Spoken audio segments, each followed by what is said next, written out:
अभी आप लोगों ने चर्चा कर की, हालांकि ये थॉट बहुत ही अच्छा है, पॉजिटिव थॉट है कि हम प्रयास करें तो निश्चित तौर पे हम उस डिवाइन से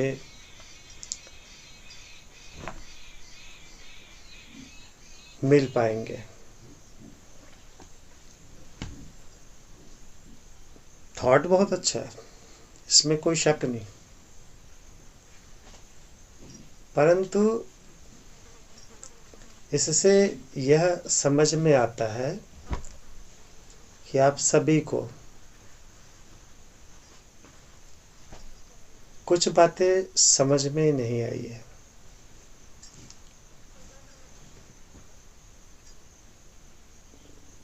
आप सबने कहा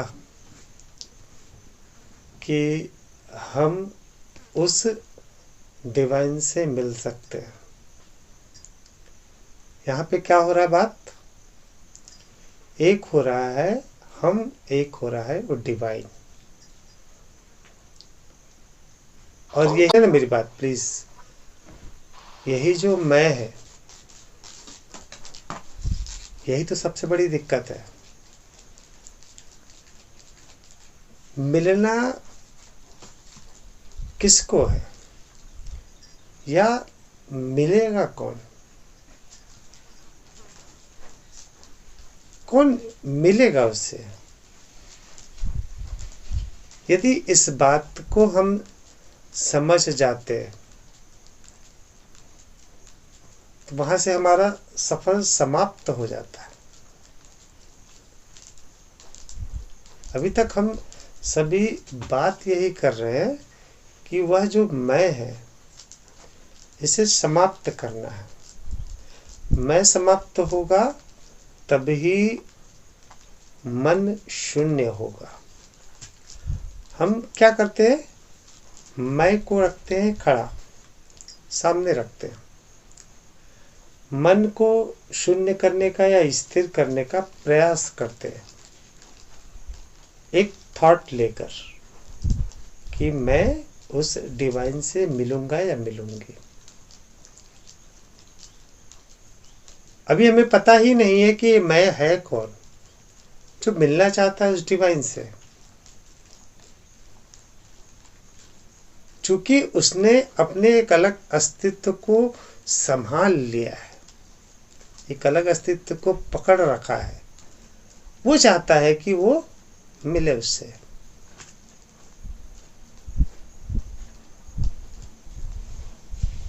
जब तक मिलने वाला शेष रहेगा तो जो मिलना है वो कभी प्राप्त होगा ही नहीं, कभी भी प्राप्त नहीं होगा। और जब मिलने वाला समाप्त हो गया, जिसको मिलना है वह समाप्त हो गया, तो सब कुछ वही होगा, डिवाइन, सब कुछ वही होगा। तो जो मिलने वाला है ना, वो भी डिवाइन ही है। जो मिलेगा वो भी डिवाइन ही है। और जो उस दृश्य को महसूस करेगा वो भी डिवाइन ही है। सिवा परमात्मा के कुछ है ही नहीं, कुछ भी नहीं है। तो प्रयास क्या करना है? प्रयास करना है केवल इस मैं की समाप्ति की ओर। अलग अलग विधियां हैं। जो सपोज हम पकड़ते हैं भजन को, जब तक आप उस मैं के साथ रहेंगे कि मैंने अच्छा कपड़ा पहना है, मैं भजन सुन रही हूँ या मैं इसको देख रही हूँ, ये कर रही हूँ, आपको भजन का आनंद आएगा ही नहीं। और जैसे आप खो जाएंगे, आप उस मैं को भूल जाएंगे, केवल भजन की तरफ आपका चित्त होगा, आप आनंद से ओतप्रोत हो जाओगे।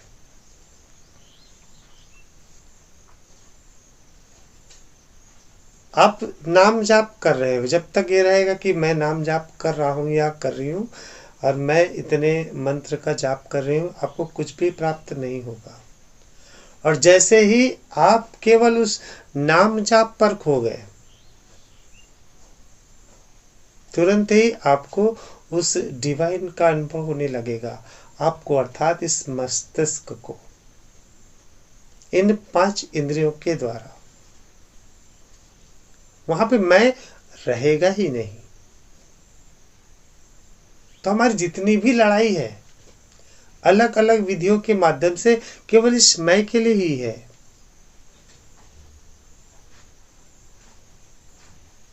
इस मैं की ही तो लड़ाई है। तो प्राप्त करने जब तक मिलेगा मुझे, तब तक कुछ ना मिलेगा। और जब खोजोगे कुछ ना पाओगे।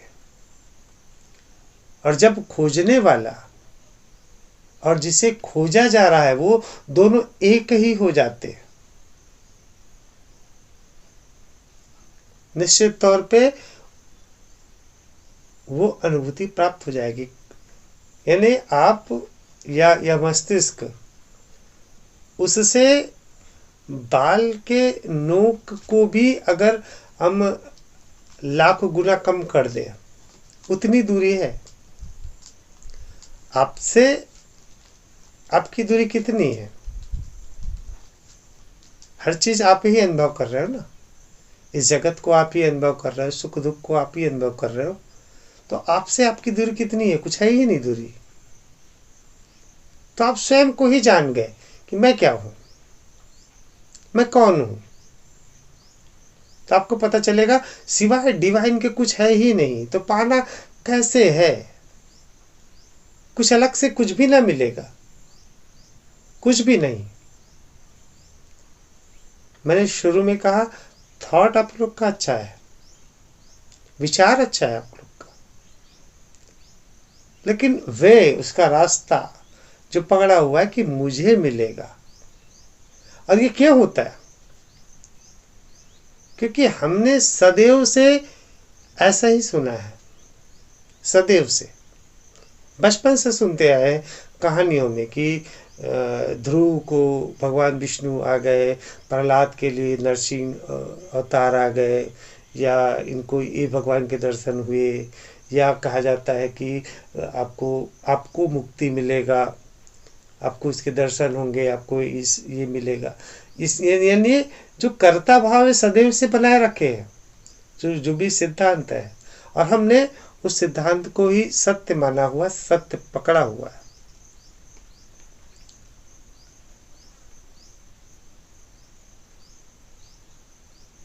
तो जानना किसे है? मैं कौन हूं, इसे जानना है। केवल इतना ही जानना पर्याप्त है कि मैं कौन हूं। और जब जान गए कि सिवाय डिवाइन के मैं कुछ भी नहीं हूं, ये मैंने जो पकड़ रखा है ना कि मेरा नाम, मेरा घर, मेरा परिवार, यही दिक्कत है। अब मैं केवल एक शुद्ध आत्मा हूं, केवल शुद्ध चेतना मात्र हूं। इतना ही अगर हमने एक्सेप्ट कर लिया, स्वीकार कर लिया, दूरी समाप्त हो गई।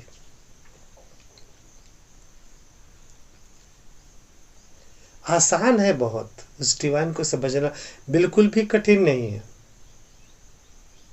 करना छोड़ दीजिए बस। हाँ दीदी, आप कुछ कह रहे थे?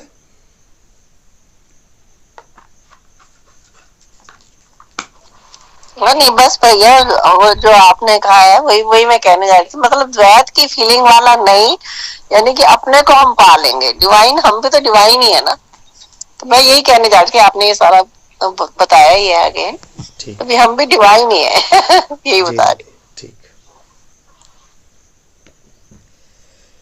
इदम कृत मिदम नेति द्वंद्व मुक्तम यदा मनः धर्मार्थ काम मोक्षेषु निरपेक्षम तदा भवेत्। यह किया गया है और यह नहीं किया गया है, इस प्रकार के संघर्ष से जब मन मुक्त हो जाता है तो वह धर्म, अर्थ, काम और मोक्ष के प्रति उदासीन हो जाता है। यह सूत्र बिल्कुल ही सीधा है। जब मन यह किया, यह नहीं किया, मैंने किया, मैंने नहीं किया, इस प्रकार के द्वंद्व से मुक्त हो जाता है, जब उसके अंदर कर्ता भाव पूर्णतया समाप्त हो जाता है, जब धर्म, अर्थ, काम आदि सभी पुरुषार्थों के संग मोक्ष के प्रति भी उदासीन हो जाता है। क्योंकि मोक्ष पाना किसे है? अभी हमने पकड़ के रखा है ना कि आत्मा से परमात्मा का मिलन है और ये वो।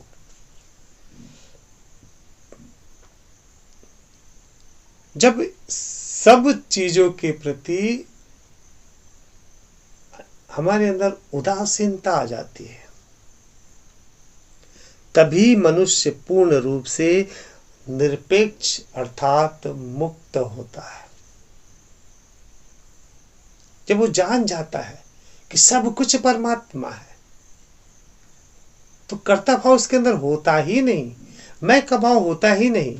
फिर मुक्ति चाहिए किसे जब वो है ही नहीं, उसका अलग कोई अस्तित्व ही नहीं है? तो किसमें मिलना है? सब परमात्मा ही तो है। मिलना किससे, बिछड़ना किससे? समुद्र का जल यदि समुद्र में हो और ये कहे कि मुझे समुद्र से मिलना है, तो आप क्या कहेंगे? आप हंसेंगे ना, भाई तू ही तो समुद्र है और समुद्र में ही है और तू ही पूर्ण रूप से समुद्र है।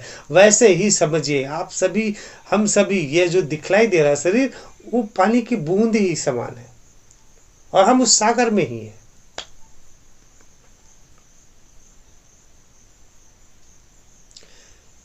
तब उसे किसी भी इच्छा की अपेक्षा होती ही नहीं है, वह पूर्णतः मुक्त होता है। ये जो अपेक्षाएं हैं ना,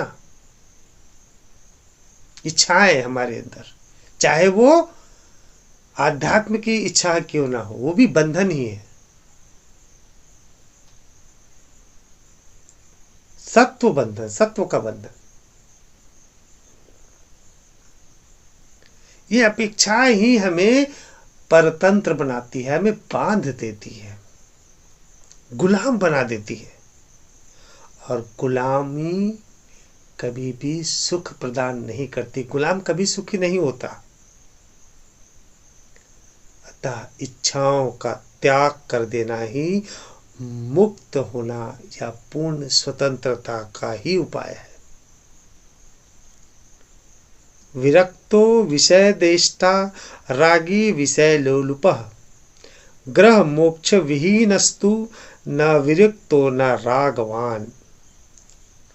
विषयों का द्वेषी विरक्त है, अर्थात विषयों का द्वेषी वह है जिसकी समस्त आसक्तियां समाप्त हो चुकी है।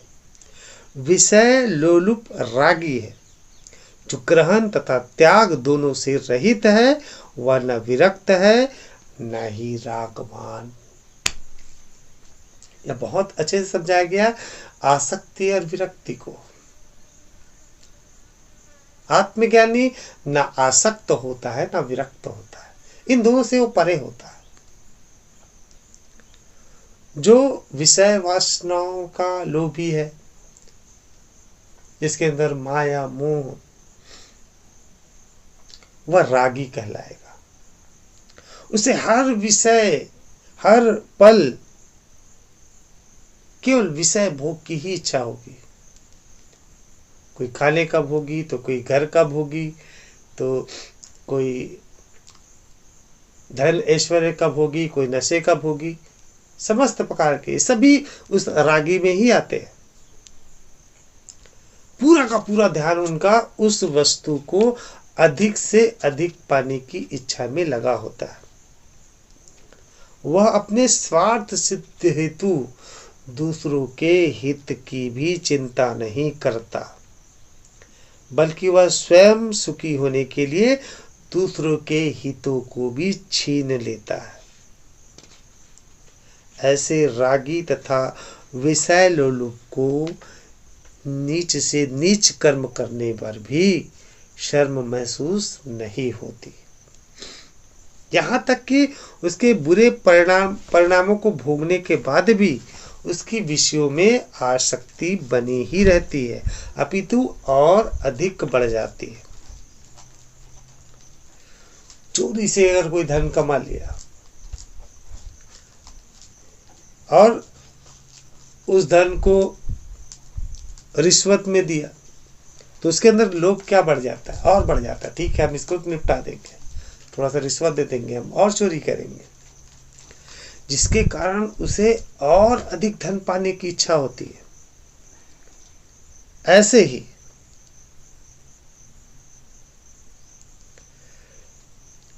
जो विषयों का विरोध करता है, विषय वासना के विरुद्ध वो बात करता है, उसका मन बिल्कुल वो भी शांत नहीं होता। उसका सारा चिंतन सभी विषयों को अच्छा है, ये बुरा है, ये अच्छा है, ये बुरा है, इस सोच में ही निकल जाता है। वह हमेशा संसार के विषय में, घर के विषय में, परिवार के विषय में, धन संपदा, बच्चे, पति पत्नी, काम क्रोध, सबके बारे में आप शब्द ही कहेगा। ये गलत है तो ये गलत है, उसने ये चोर है तो वो ऐसा है, इनमें नहीं रहना चाहिए। हमेशा उसका चित्त इन्हीं चीजों पर लगा रहेगा। इससे क्या सिद्ध होता है? इसका अर्थ ये है कि जो रागी है,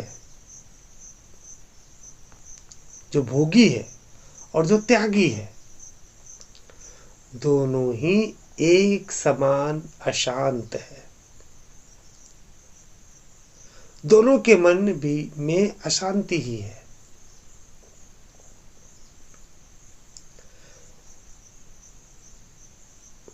अगर हम मुक्ति की बात करते, मोक्ष की बात करते, उसका अर्थ क्या होता है? आपके मन में पूर्ण शांति रहे, अर्थात मन शून्य रहे, द्वंद्व रहित हो जाए, ये अच्छा है या बुरा है, अकर्म में हो जाए। परिस्थितिवश जो भी कर्म करने योग्य है, केवल उस कार्य में वो तल्लीन रहे।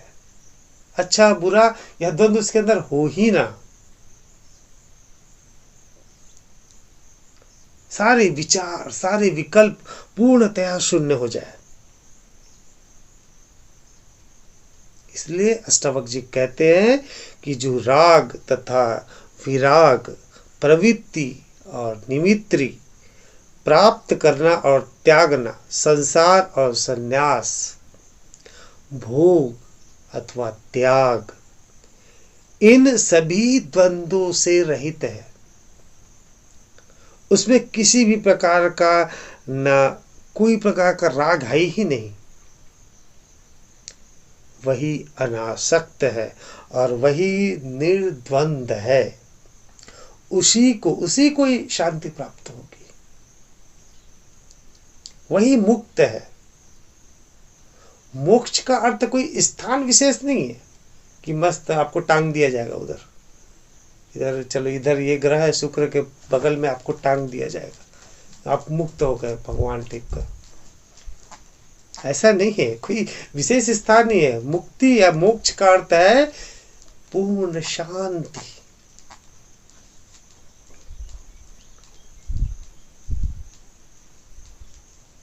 मन की यही अवस्था, यही शांत अवस्था, सारे द्वंद्वों से मुक्ति ही मोक्ष कहलाता है। आत्मा से परमात्मा का मिलन और ये वो, इस सबके केवल शब्द ही है।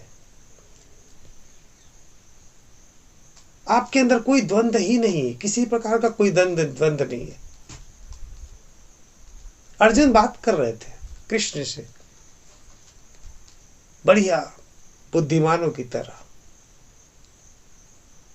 मैं इतने लोग की हत्या करूंगा, तो ये करूंगा, मैं अपने रिश्तेदार को मारूंगा।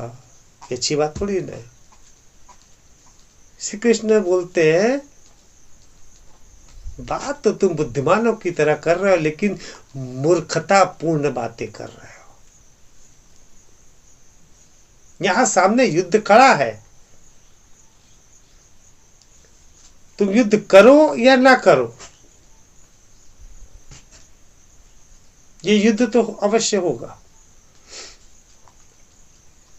तुम युद्ध के लिए रुक जाओ, मुझे युद्ध नहीं करना, तुम्हारे भाई आत्मसमर्पण कर देंगे, दुर्योधन तुरंत ही उनका गला काट देगा।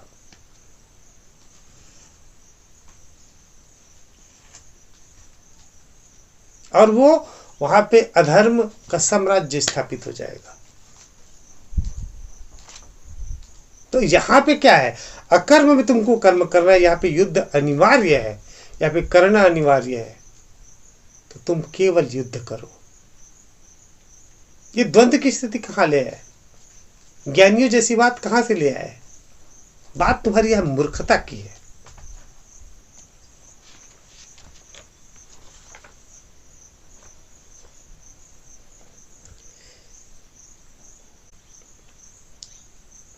जब तक वासना है तब तक निश्चय पूर्वक अविवेकी विचार शून्य दशा में जीवित रहता है। त्यागने अथवा ग्रहण करने की वृत्ति ही संसार रूपी वृक्ष का अंकुर है। यह सूत्र भी एकदम सीधा है। इसमें हेता तथा उपादेयता को संसार रूपी वृक्ष का अंकुर कहा गया है। हे का अर्थ निरर्थकता और उपादेयता का अर्थ उपयोगिता, सार्थकता। ये मेरे लिए अच्छा है या मेरे लिए बेकार है, और इसी कसौटी से ही ये विश्व का सारा व्यवहार चलता है। अब कोई भी चीज खरीद रहे हो तो क्या कर सोचते हैं, ये अच्छा है ले लिया जाए, या ये बेकार है इसे न लिया जाए। सारा संसार का व्यवहार इसी पे, ये अच्छा है ये बुरा है, ये अच्छा है ये बुरा है। संसारी जब तक तृष्णा के प्रभाव में रहता है तब तक वह अविवेकी बना रहता है। तृष्णा का अर्थ क्या है, और चाहिए, और चाहिए, पिपासा,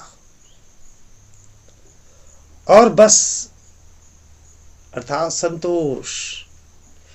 यह शब्द कहीं भी आता ही नहीं है। जैसे जैसे भोगता है, भोग करने की आकांक्षा और बढ़ती जाती है, और बढ़ती जाती है, इसमें तीव्रता बढ़ती रहती है।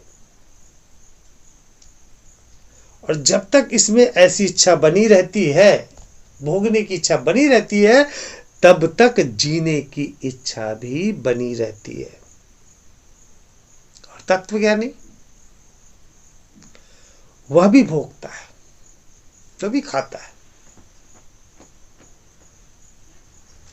किंतु बिना तृष्णा के। विचार हेतु कारण बताया गया है तृष्णा को। तृष्णा जब तक बनी रहती है, विकार के लिए कहीं कोई स्थान ही नहीं है। इस सूत्र को यदि पढ़ दिया जाए तो यह भी कहा जा सकता है कि तृष्णा को अगर समाप्त करना हो तो विचारों में जाओ। विचार से सार असार रूप दिखने लगेगा, और असार जब हो गया जिसका हमें कोई मतलब ही नहीं है, उसकी तृष्णा होगी ही नहीं।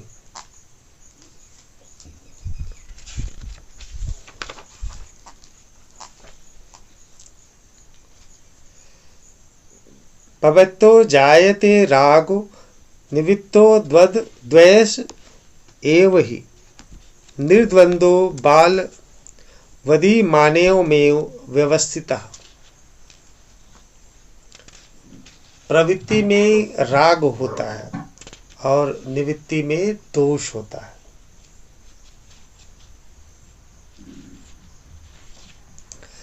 राग के परिणाम स्वरूप विषयों में प्रवृत्ति होती है, और जहाँ द्वेष होता है वहाँ से निवृत्ति होती है। अतः इन दोनों ही परिस्थितियों द्वंद्वों से अलग हटकर बुद्धिमान पुरुषों के लिए जो भी स्थिति आती है वह उसमें वैसा ही होकर स्थिर रहता है। इस जगत में मुक्ति के लिए दो उपाय बतलाया। एक तो प्रवृत्ति का, दूसरा निवृत्ति का। प्रवृत्ति का अर्थ होता है आसक्ति और निवृत्ति का अर्थ होता है त्याग। प्रवृत्ति मार्ग वाले क्या कहते हैं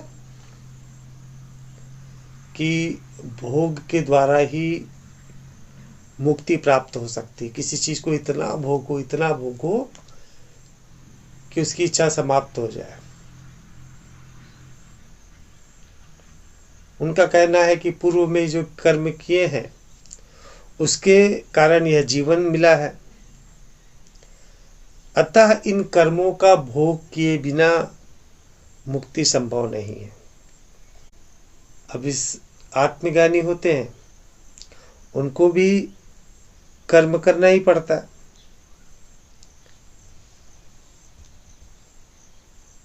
जो इन कर्मों को भोगने से मना कर देता है और संसार को छोड़कर चला जाता है, त्याग देता है, तो उसे उसकी अहंकार की बात कहते हैं।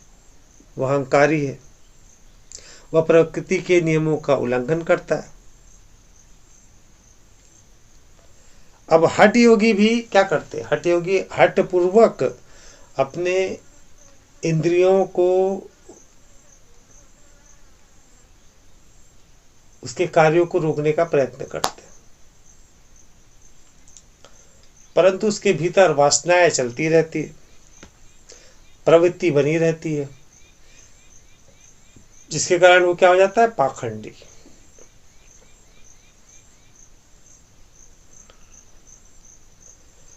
जो प्रवृत्ति वाले मार्ग को अपनाने के लिए कहते हैं ना, वो आपको कहेंगे कि उसका जो आप भोग कर रहे हो उसका इतना पूर्ण भोग करो जिससे उसके आपके अंदर द्वेष आ जाएगा, उसको उसके प्रति घृणा हो जाएगी। वो कहते हैं कि हमें विषयों में रस इसीलिए आता है कि हम उसका पूर्ण भोग नहीं करते,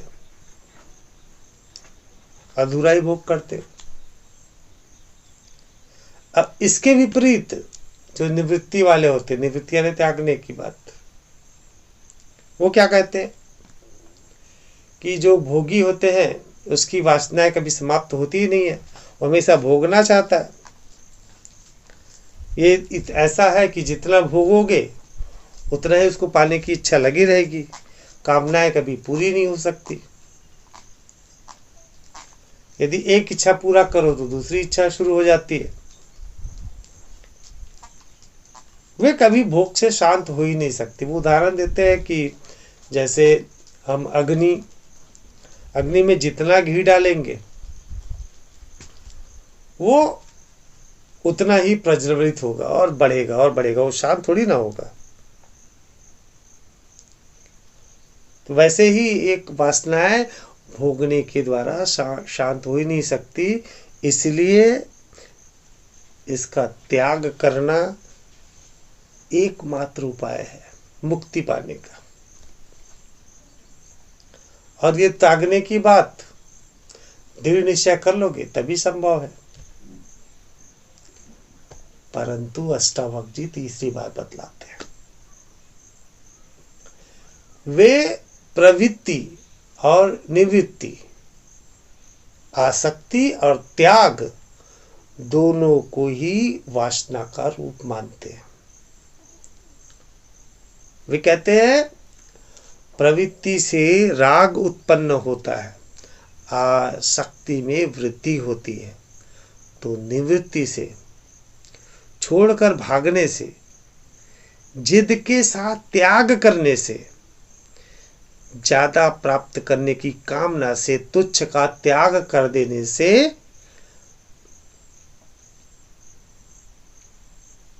ये हमने क्या कर लिया है, हमने अधिक पाने की इच्छा रख ली है। जो त्यागी है वो क्या चाहते हैं, मुक्ति चाहते हैं। उसके अंदर क्या इच्छा हो गई, अब मुझे मुक्ति पाना है। उसने क्या कर लिया, उस इच्छा को पकड़ लिया।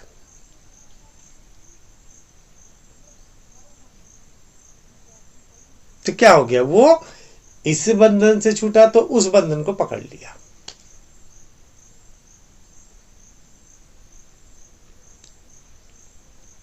तो क्या हो गया, निवृत्ति के द्वारा भी द्वेष का भाव ही उत्पन्न होता है। इसलिए आत्मज्ञानी आसक्ति और निवृत्ति दोनों से मुक्त रहते हैं। जैसे एक बालक होता है, वो ना किसी चीज को पकड़ता है ना किसी चीज को छोड़ता है। जैसा आज अभी इस वक्त जो चल रहा है वो उसके अनुसार से कार्य करता है।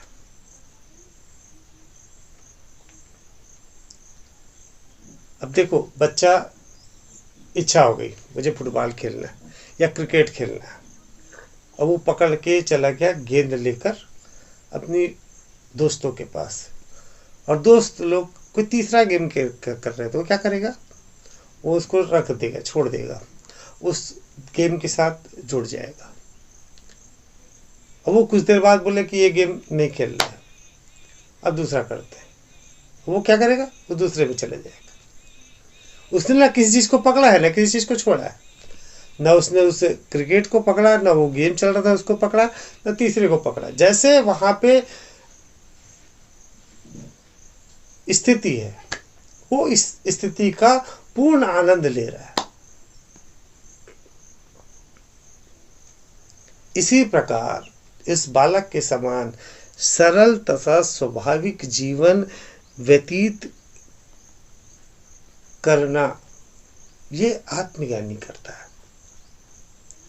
स्वभाव से जो हो रहा है, जो करना है वह कर लेता है, वासना से मुक्त होकर। वह जबरदस्ती का कोई हठपूर्वक कर्म नहीं करता और न किसी का त्याग करता है। आप किसी रागी व्यक्ति को घर पे ले आया तो क्या कहेगा वो, भैया मुझे तो आराम से ऐसे जमीन पे थोड़ा सोऊंगा, मुझे तो आराम वाला गद्दा वगैरह चाहिए, ऐसे जमीन पे सोने के लिए थोड़ी ना आया, उससे अच्छा तो मैं घर चले जाता हूँ, बढ़िया एसी रहे, एसी नहीं है चलो पंखा तो रहे और अच्छा से बिस्तर बिस्तर रहे तब मैं सो पाऊंगा।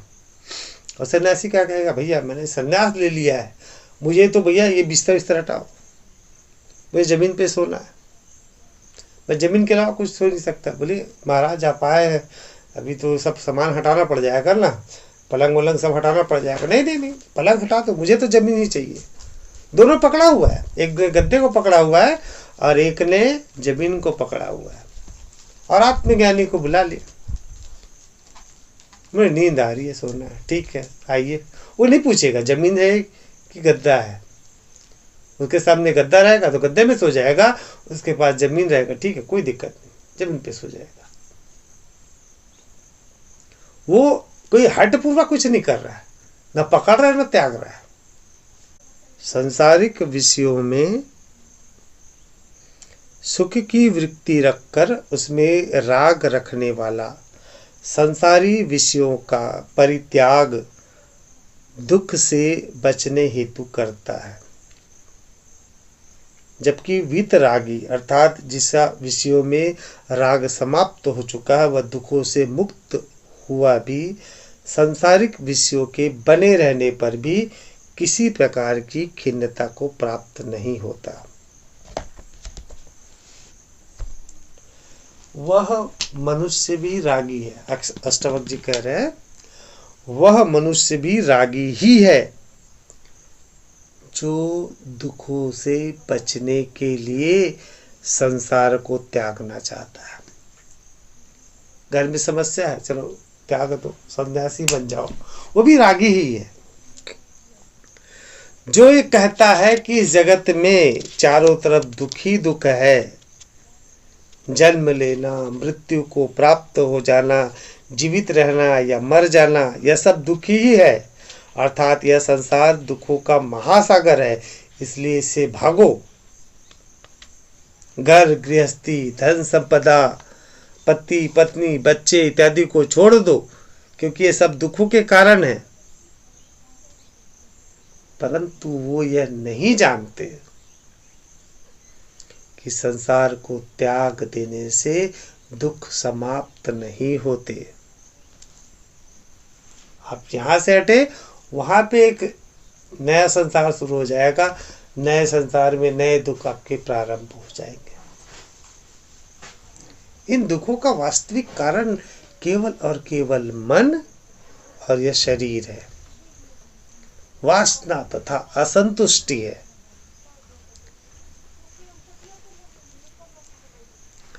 और इन सबके रहते हुए यदि वन में रह लो या पहाड़ में रह लो, हिमालय में रह लो, तब भी शांति प्राप्त नहीं हो सकती। वहां और बेचैनी होगी। प्रवृत्ति यदि दुख है तो निवृत्ति भी दुख है। संसार यदि दुख है तो संन्यास भी दुख है। परिग्रह यदि दुख है तो परिग्रह भी दुख है, क्योंकि भीतर तृष्णा विद्यमान है। संसार की तृष्णा का त्याग करके भोजन की तृष्णा को पकड़ना भी दुख है। इसलिए जिसका विषयों में राग नहीं है, वही एकमात्र दुखों के निवारण का उपाय है। न राग है न विराग, दोनों में से किसी को भी महत्व ना देना ही मोक्ष है। ना छोड़ो न पकड़ो। ऐसा मनुष्य संसार में रहकर भी दुखों को प्राप्त नहीं होता, जबकि विरागी जंगलों में, हिमालय में जाकर भी दुखी नहीं रहेगा। इसलिए सुख दुख पदार्थों में नहीं होता, अपितु अपने मन स्थिति में होता है। और जो विषयों का रागी होता है, वही उसकी प्राप्ति न होने पर दुखी होता है। ये सब बातें हम तब ही समझ पाएंगे। अभी तो हमने सुन लिया, अच्छा भी लगा, लेकिन समझ में आएगा नहीं। अधिक से अधिक हम शब्दों के अर्थ को बतला पाएंगे। ये समझ में तभी आएगा जब हम यह जानेंगे कि मैं कौन हूं। ये सारी बातें आत्मज्ञान की। अष्टावक्र जी ने हर किसी को नहीं बतलाया। अष्टावक्र जी ने बतलाया राजा जनक को, और वो तब बतलाया जब उन्हें पूर्ण यकीन हो गया कि इन्होंने आत्मज्ञान को प्राप्त कर लिया है। वो आत्मज्ञानी हो गए। और जब वो आत्मज्ञानी हो गए तब उन्होंने उस बात की शिक्षा आरंभ करी। जब तक हमारे अंदर स्वयं को जानने की प्रवृत्ति नहीं होगी ना, स्वयं को समझने की प्रवृत्ति नहीं होगी, तब तक हम ढूंढते ही रहेंगे। कभी हम इधर डोलेंगे, कभी इधर डोलेंगे, कभी हम आसक्ति की तरफ जाएंगे तो कभी निवृत्ति की तरफ। यदि सब कुछ संसार माया है, छोड़ देते हैं। जैसे किसी की मृत्यु हो जाती है ना, शमशान घाट में पहुंचते हैं तो यही ख्याल आता है, और तब तक जब तक शव पूर्ण रूप से जला नहीं है। और जैसे बाहर आया फिर वापस से आसक्ति ने घेर लिया, मेरा घर, मेरा परिवार, मेरी संपत्ति। और जब जान गए स्वयं को तो फिर केवल और केवल दृष्टा हो जाओगे हर चीज का आनंद। अभी भोक्ता भी नहीं बने हम। हमने उपभोग करना सीखा ही नहीं, हमने आनंद लेना सीखा ही नहीं। हमने कब किस चीज का आनंद लिया, आप बताइए। आप मिठाई खाते हैं, बहुत पसंद है मिठाई, क्या आप इस मिठाई का आनंद लेते हैं? केवल मिठाई लेने तक सीमित होता है, इच्छा है वहां तक सीमित है, मिठाई लाना चाहिए, ये चॉकलेट चाहिए। और जैसे वो उसको अपने मुंह पे डाले, वहां से नया थॉट शुरू हो गया, बातचीत शुरू हो गई, मोबाइल शुरू हो गया, खा रहे हैं, मोबाइल चल रहा है, वो खाना समाप्त तो हो गया, आपने उपभोग किया क्या? अरे बहुत अच्छा लगा, बहुत अच्छा लगा, आपने तो इतना मिठाई है, इतना खाए हैं आप, आपके अंदर उसका आनंद ही शेष नहीं है, केवल ये है कि मैंने मिठाई खा लिया बस अंदर। हम तो उपभोग करना भी नहीं सीखे हैं, हम त्यागना बात करते, त्याग दे, मैंने त्याग दिया।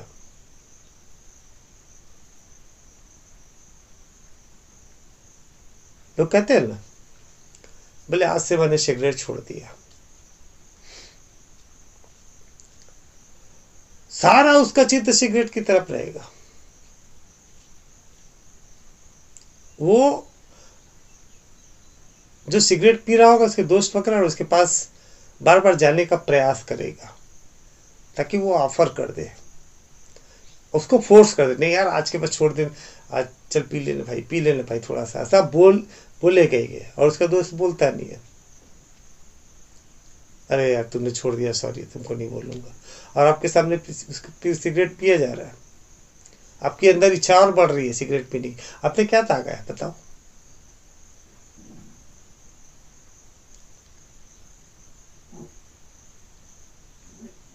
ये स्थिति हमेशा द्वंद्व में चलती है, पूरी स्थिति, अच्छा बुरा पकड़ना त्यागना, ये इसी द्वंद्व में पूरे जीवन निकालते हैं। हम खोजते रहते हैं, हमको पता नहीं है हमें खोजना क्या है, सारा जीवन सुख खोजते हैं, पता ही नहीं है सुख कहाँ पे, आनंद कहाँ पे है। हम परमात्मा को भी खोजते रहते हैं,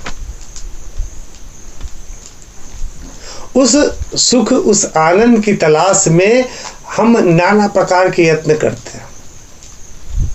कभी लगता है कि पैसों में सुख होगा, हम पैसे कमाने में लग जाते हैं, फिर लगता है कि वैभव विलासता की वस्तु होनी चाहिए, उसमें अपनी खुशी ढूंढते, वो नहीं मिलता, चलो बच्चों में खुशी ढूंढेंगे, बच्चे फैमिली बड़ा कर लिए, उसमें खुशी नहीं, उतना नहीं मिल रहा है, अब बच्चों की शादी के बाद खुश होंगे, उसमें भी नहीं मिल रहा है, पूरा जीवन केवल सुख की तलाश में, और सोचते हैं कि सुख कोई बड़ा सा ऐसा मिल जाएगा जो कभी समाप्त ना होगा, और उस सफर में जैसे पहुंचते पता चलता है यहाँ पे वो सुख है ही नहीं है, फिर यात्रा चलती रहती है, फिर लगता है कि त्यागने में सुख है, फिर त्यागना शुरू करते, ये त्यागो ये त्यागो या त्यागो, और लगे रहते, चित्त उसी में लगा रहता है, और उसमें भी अनाउंस करते, ये महात्यागी है, इन्होंने इतनी संपत्ति त्याग दी, इसने ऐसा त्याग दिया, इसने ये त्याग दिया। त्याग तो आपने है ना, अनाउंस क्यों कर रहे हो? मतलब आप बतलाना चाह रहे हो कि आप त्यागी हो पूरी जगह पे, मैंने ये भी त्याग दिया, मैंने अपना हिस्सा त्याग दिया, अपनी 30 करोड़ों की संपत्ति, बाकायदा है फिगर रहता है, इसके पास 250 करोड़ की संपत्ति थी, उन्होंने त्याग दिया, और उसके बदले में वो सम्मान चाहते हैं, लोगों की भीड़ चाहते हैं, और वो पता चला कि संन्यास के पश्चात उसकी कोई पूछ परख नहीं हो रही है, वापस से वो गृहस्थ में आ जाता है। और जब जान गए स्वयं को, मैं को, तो ना पकड़ना शेष होता है, ना त्यागना शेष होता है, अकर्म में कर्म होता है। खोज क्या रहे हैं पता नहीं, पाना किसे है पता नहीं, तो सफर में इतना दौड़ क्यों रहे हो? एक था ना कहानी,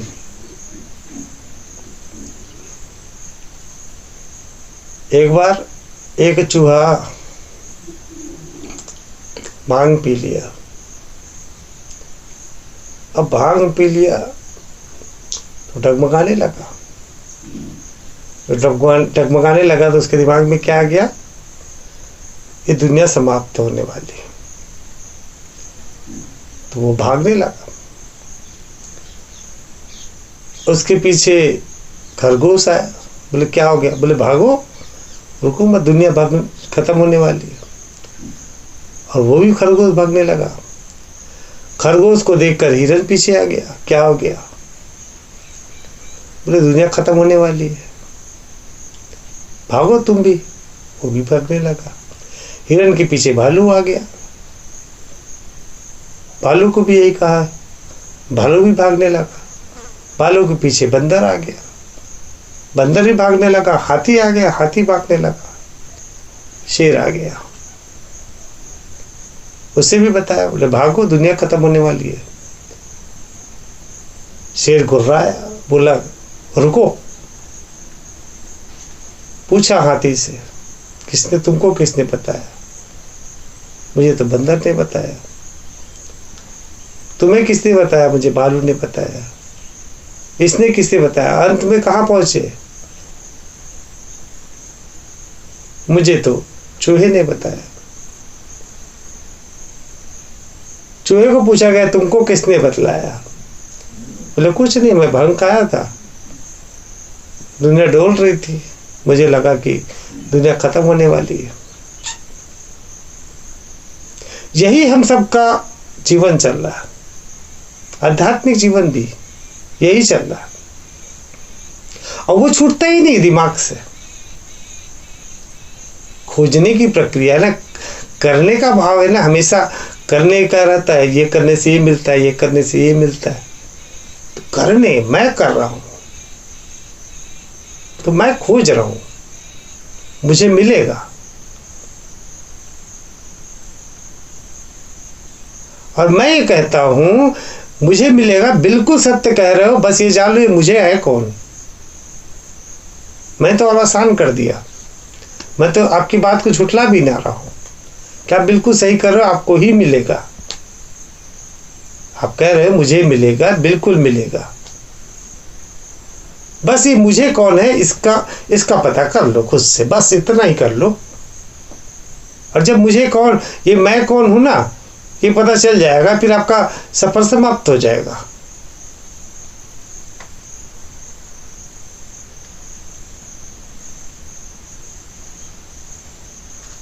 स्वयं से प्रश्न करें। और जितना भी आज हमने बात किया ना, ये तो आत्मज्ञान जब आपको पता हो जाएगा तो निश्चित तौर पे आप जान ही जाओगे ये आसक्ति क्या, विरक्ति क्या, ऐसे ना समझ आएगा।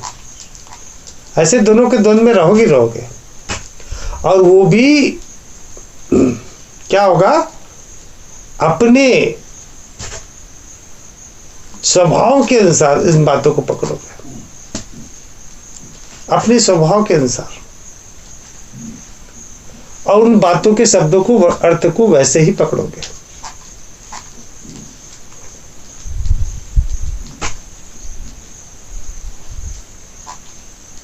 कर्मण्येवाधिकारस्ते मा फलेषु कदाचन। अभी श्री कृष्ण ने किस संदर्भ में, क्या लोगों ने क्या पकड़ा हुआ है? भाई तनख्वाह मत मांगना, कर्म करना बस। ये कृष्ण भगवान बोले, तनख्वाह मांगने मत आना, फल की चिंता ना करना। ऐसे ही करते ना, जोक बना देते हैं।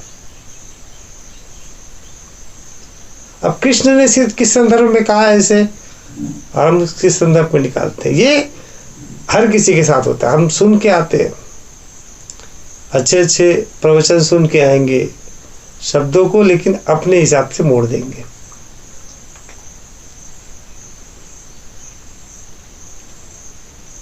तो आप सब कुछ ना करें, और अपने सिद्धांत को बिल्कुल सत्य माने। मैं तो यही कह रहा हूँ, बिल्कुल सिद्धांत को सत्य माने। बस इतना खोज करे कि मैं कौन हूँ, जो उसको पाने वाला है। चलिए, किसी का कोई प्रश्न तो नहीं है? भैया मैं कौन हूँ मुझे प्राप्त करना है, तो मुझे क्या वो अहंकारी मैं होता है भैया। तो अहंकारी मैं यानी मैं या शरीर, ये तो नष्ट हो जाएगा, फिर क्या बचेगा? सिर्फ वही परमात्मा, यही है ना भैया। जैसे हमने उस दिन ध्यान किया था, तो ध्यान करने के पश्चात क्या रहा? कुछ भी शेष न रहा, केवल आनंद शेष था। वहां पे मैं शेष था ही नहीं। आपने ध्यान किया, आपको जरा भी भान नहीं होगा कि आपका ये नाम है, आपका ये घर है, आपका परिवार है, वो मैं समाप्त हो ही गया। तो शेष क्या रहा? शेष केवल परमात्मा रहा, केवल चेतना रही, केवल आनंद रहा। ये होता है मैं को जानना। आपने जान लिया कि मैं केवल चेतना हूं, केवल वही आत्मा, वही परमात्मा, केवल वही हूं, उसके अलावा कुछ भी नहीं हूं। आपने स्वयं को पहचान लिया, सारे प्रश्न आपके हल हो गए। आपके पास कोई प्रश्न ही शेष न था। आपने कुछ पाया? कुछ भी ना पाया। आप तो उसी में ही थे, उसी आनंद में ही थे। जितने समय तक वो चला, आप उसी आनंद में थे। आप अर्थात यह मस्तिष्क आनंद से सराबोर था, या पूरा शरीर। ये है उस प्रश्न का जवाब, मैं कौन हूं। फिर पाया कोई? पाने वाला भी वही, जिसे प्राप्त करना है वही, जो उसको भोग रहा है वही, सब कुछ वही, सिवा परमात्मा के और कुछ है ही नहीं। पाने वाला कोई जो जिसकी हम कल्पना करते वो है ही नहीं। तो आप सभी केवल उस मैं की खोज में लगे। स्वयं से प्रश्न करें, बारंबार प्रश्न करें। ध्यान के समय प्रश्न करें, बिना ध्यान करते हुए भी प्रश्न करें, मंथन करें, मैं कौन हूं। निश्चित तौर पे आपको सफलता मिल जाएगी। ठीक है।